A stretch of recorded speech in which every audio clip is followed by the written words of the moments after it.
So everyone who has clicked on this video probably heard or knows the game entirely. As of Chapter 2 release, there has been a major controversy around Andrew and Ashley's scene in the burial route. And since then, the game got its reputation as being the most hated and loved visual novel in the modern era of the internet.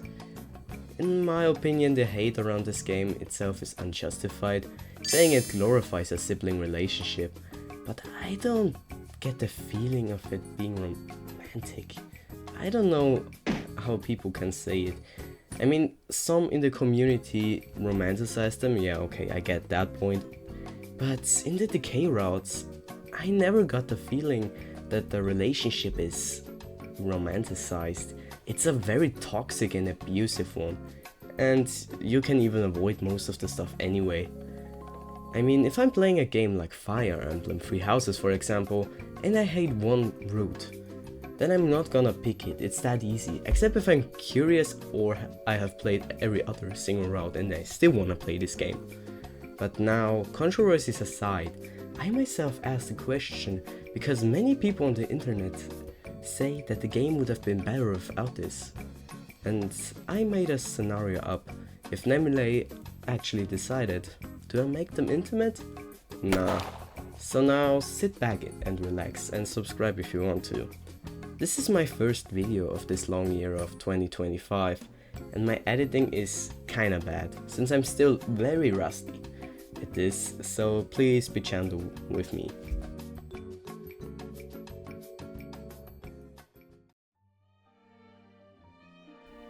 I imagine the scenario to be pretty simple, so listen carefully. Nemile decides to not make them intimate in the you-know-what way. More like a platonic way, like Camilla from Fire Emblem Fates for example. Possessive, but no real romantic feelings towards the sibling. Now, as of the financial situation of the game, this game would lose approximately 90% of its fanbase and profits. And yeah, the whole controversy and slandering had a big opposite effect. Yeah, if you say you're a fan of this game, you'll probably be nuked by hate messages. But as for Nemle, she's a fucking rich woman now and has a lifestyle of one of the billionaires. But now, without the whole controversy, would have been avoided. Now, as of the game itself, it would change drastically, and the person which changes the most would be Ashley. Yeah, you Ashley. We all know you to be the possessive, chaotic little bitch who always manages to ruin everything from Andrew's ambitions in relationships and his achievements in school. Now, what should we take away from you? Your possessiveness over Andrew and a bit of your manipulative behavior and some of your fucking chaotic nature. Now we have an Ashley who looks like a crazy Camilla. Now this is perfect, go away. Now as for you Andrew, you remain mostly unchanged, just a little bit of your feelings towards Ashley. Now that's perfect too. And as for you two, you can remain the world's worst parents, who sell their own children to an organ harvesting scheme. And you two are perfect too. And you get to finally live. You may not manage to have a relationship with Andrew because he's not really interested in you, but at least you're alive and continue being on Julia's best friend. Now let's move on to the game. Now, chapter 1 starts mostly unchanged. Ashley waking up, doing things, eating neighbor, call the demon, get demon power, escape apartment, done. There wouldn't be much changed from the original, except some conversations, but they would be uninteresting. The only thing that would be changed would be the breakup call from Julia, since it doesn't happen because Ashley doesn't really send the whole death threats. I mean, she would have some schemes up her sleeve, but it's highly unlikely, and with Andrew being a bit of a better boyfriend, Julia and Andrew would be still happily together.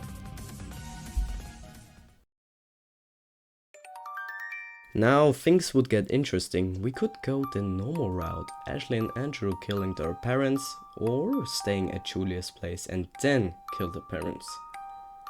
And now that we actually want to see change in the game, we pick the second option.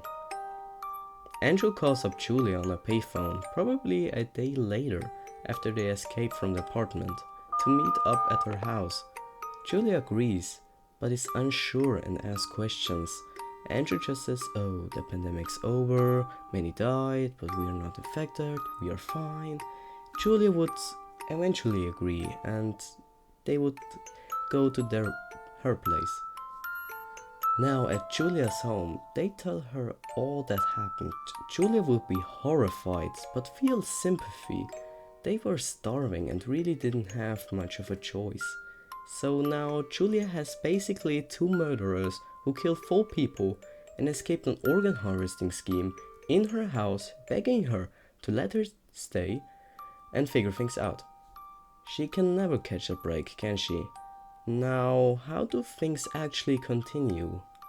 Ashley continues working with the demon in secret while Andrew tries to get a fake ID to reintegrate with society, like Saul from Better Call Saul for example, but without the location change. Meanwhile, Julia is still getting used to the change, and Ashley still has a strong disdain for Julia. They eventually warm up and have a kind of normal relationship. While her love for Andrew flourishes, Andrew most likely decides to work on his problems and attends therapy. Everyone is alive and well except for these two, probably since Ashley still has a strong hatred for her parents. That would be a quick rundown on how I would have imagined this.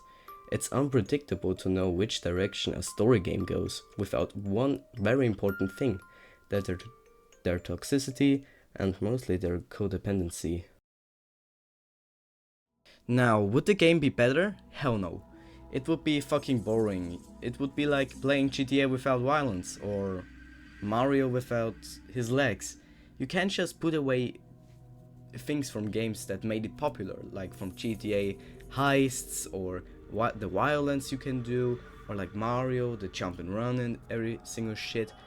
It's just because you're shocked. Because fictional siblings kissed in a game, it's not really that big of a deal, and it's not even romanticized like everybody says. You can see how Andrew abuses Ashley, while Ashley won't abandon Andrew, because that's the last thing she has in love. Now, if you like my first real video, subscribe to me. You're probably subscribed to hundreds of channels anyway, so bye.